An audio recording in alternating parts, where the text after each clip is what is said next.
You've been told a gap year is for people who are lost, or people who just aren't smart enough to go to college. You have a life purpose. You have the brains and work ethic to complete college. You were never told that intelligent people didn't go to college. But what if those intelligent people are only the ones education writes a story about? What if the real brilliant people? What if those people didn't care what others thought? I could go to college right now and succeed, but all I'd be doing is that. Checking boxes, hoarding A's, riding off the coattails of my fickle, simulated achievements, and doing what I had done my whole life. I knew I couldn't learn what I needed to in a classroom after high school. I needed a place that taught me a different way.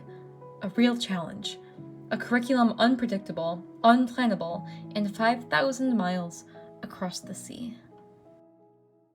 I decided to take a whole month out of my summer to learn from other countries on a European discovery trip with EF Gap Year. Obviously, with my first time traveling alone and internationally, I didn't know what to expect. I'm in London doing London stuff. I'm actually not really doing London stuff right now. I'm just trying to get out of a stupid freaking airport.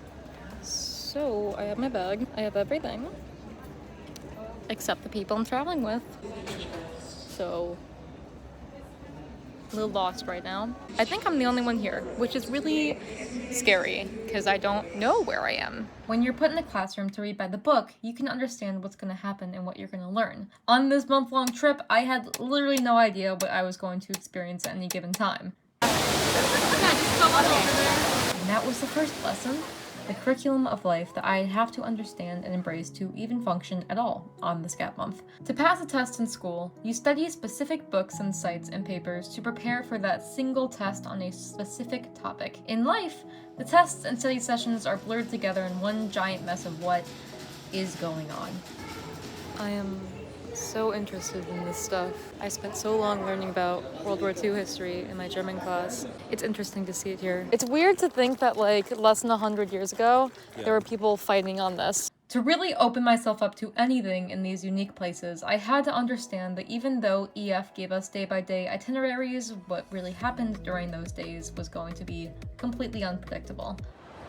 I did not know this was how you entered this place. I'm not super sure which statue this is, but there's a lot of people around it. Now that I've got a front view, I definitely recognize that. I literally feel like I'm playing some kind of dungeon crawler game right now, just dodging and weaving behind really old, ancient, important statues. The reality of life is that its lesson plan consists of giving you one thing, and then throwing a ton of other lessons about random things at you in the process. I mean, we can go in there and take a photograph under the tree if you want. Yes, I do want to do that. Yes, the ferret. Oh my god. Here. Say hi. How you guys doing? You look so hot. Once I was finally able to understand that life's decisions for me could not be planned, I was able to move into understanding that my own decisions shouldn't always be planned either. We're soaked, but we're having a really good time. Like how I embraced my experiences life naturally threw at me, I also had to trust myself and embrace the decisions I made that didn't really completely make sense at the time. I know it sounds kind of confusing, but honestly, it was for me too. I can't believe I'm doing this. I can't believe I'm doing this. There are many, many moments in life where you yourself need to decide how your story continues. They can be big choices that shape a large chunk of your future, or as small as what to order, what road to walk down, literally. Oh my gosh, Drew. This is absolutely horrifying and beautiful. My trip with EF really taught me to trust my own instincts fully, to understand no decision is going to be perfect. Some choices will seem wrong at the time. This was a horrible idea.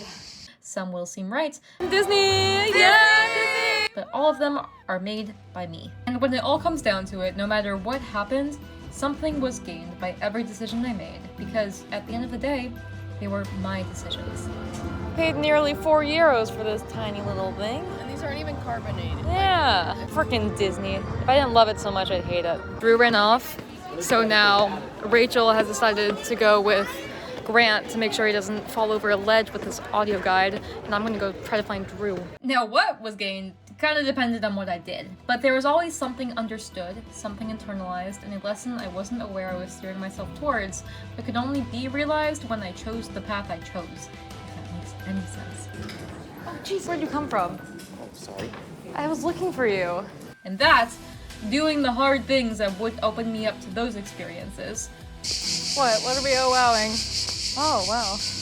Oh, wow! Was honestly the hardest lesson for me to embody. I don't really know what to do. It's just so hot. And everything looks the same now. Why do we have so much free time? Now, free time. Free time was the hardest for me to enjoy initially, because many times they consisted of completing a difficult task. Where are we? How do I get up here? For the sake of completing it. What is that? No, absolutely not. I was extremely opposed to doing anything difficult if it didn't have a purpose, in quotations. The education system has taught us, at least me, that doing anything hard which doesn't end in concrete success is a failure of a task. Just don't do it. I needed a tangible end goal that was worth it for the effort I put in to get there. Free time was not that. Free time forced me to plan days that were never predictable, do things that seemed to me in many moments to be a complete waste of my time. Where are they? I wonder how long it is. I want to go. Where are they at? The other two. But once I let the day play out naturally, battled the workaholic demon in my head back for a period of time, and became comfortable in situations that were not initially beneficial, that's when I had some of the best experiences of my life. Too much truffle. Way too much truffle. Too many hills. Too many mountains. I'm okay. I'm good. I'm just vibing. Okay, that's pretty cool. Being open-minded to things that you wouldn't normally do at home is really, really, really important when making decisions in new areas. Remain open-minded in these places. Open yourself up to the possibility of experiencing joy from something your limited experiences have convinced you will be boring or hard or not worth it. Because that's when life gives you your most valuable encounters. Whoa. Wow. That's the beauty in it. These travels, paths we take on a gut feeling, random coincidence, or by a simple yes, are the paths our souls really need. They're the lessons that are hidden in confusion, that challenge our bravery, resolve, and innovation, as intense as that kind of sounds. I tried structuring this video as best I could, but in all honesty, what I learned in my gap month couldn't really be sectioned off. Sometimes I was super aware when something was being taught to me. More often I went into an experience with one expectation and understood something completely different. Girl, look up. Oh. Look up. Oh. Hi! I accidentally dropped a sword and it like hit something. Nothing broke or nothing fell, but it made. Life is the greatest teacher in that it teaches you to be an artist as much as an educator. I had the best experiences in my life when I was able to combine my creativity with my logic, understand the outward lessons as well as the feelings they gave me. Ending my gap month was difficult, but it gave me a whole new outlook on my life. I'm intelligent. But before this month, I thought that intelligence could only serve me in school or at a job or on a test. Now I understand what I chase is wisdom.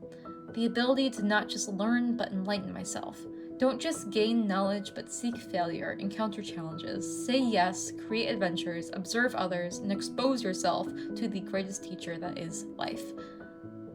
I have a whole year before I revisit the decision to go to college, and maybe in a year that's what I'll need. But what I understood from my trip is that bravery, the drive to take action and reflect after, jump into your dreams head first and clean up the mess when you're in it, that is what I want to explore this year. Because the real intelligent people start taking risks, start messy, start determined, start to craft the life they've always wanted now. Because life can't teach you when you refuse to experience it.